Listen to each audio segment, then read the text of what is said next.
Ngayon, andito nga kami sa aming bahay na pinagawa. So ayan siya guys. So guys, sobrang nagpapasalamat talaga ako sa inyong mga suporta sa amin guys.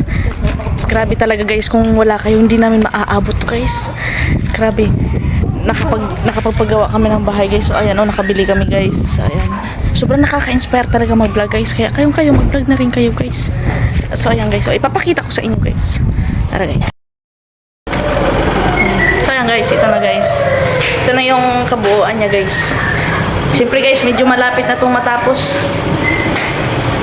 So siyempre guys, ito yung kwarto namin. Yan. Buksan mo. Yan, ito yung kwarto namin guys. Kaya natakdan na yan guys ng pinlight. So ayan siya guys. Oh. Iba-iba kulay dyan guys. Diba guys? Ang ganda. Yung pangarap lang namin noon guys, natupad na ngayon sa pagbablog namin. Ayan siya guys. Dalawang kwarto pala to guys. Ito yung isa. Nakalak guys. Andiyan sa'yo yung sose? Andiyan sa... sige. So ito siya guys. Ito yung lababo niya guys. Pero syempre guys, yan. Pansamantala lang muna yan guys. Kasi yung pinakalababo talaga namin dito guys. So ito dito guys, dito yung lababo talaga namin.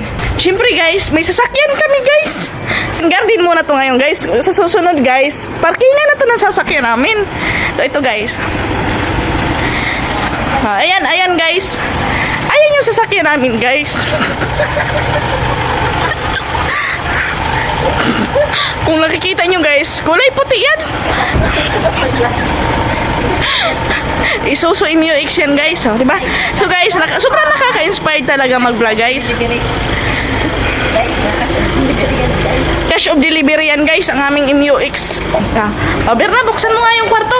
So guys, sobrang kaganda-ganda man talaga nito guys. So ito guys, pagka sakaling mag-aaway kami ni Berna guys, kwarto niya man ito. So guys, ayan. So guys, ito guys, di pa talaga ito tapos guys. Marami pa ako ipapalagay dito guys. I-update ko kayo. So ito muna tayo guys. Ito yung ilaw nito guys. Oh, ayan So guys. May disco light man ito guys. Kulang na lang alak guys. Ipapakita ko sa inyo yung isa naming kwarto. O diba guys? Ganda. Diyan, aircon man dyan guys. Aircon man yan. Dalawang kwarto na yan. So guys, iba-iba yung kulay guys, oh. Siyempre guys.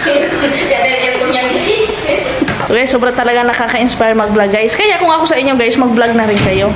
Delivery ito guys, ang aming sasakyan. So guys, paano yan? Sa susunod, update ko kayo guys. Pagka matapos na yung bahay namin na pinapagawa namin guys.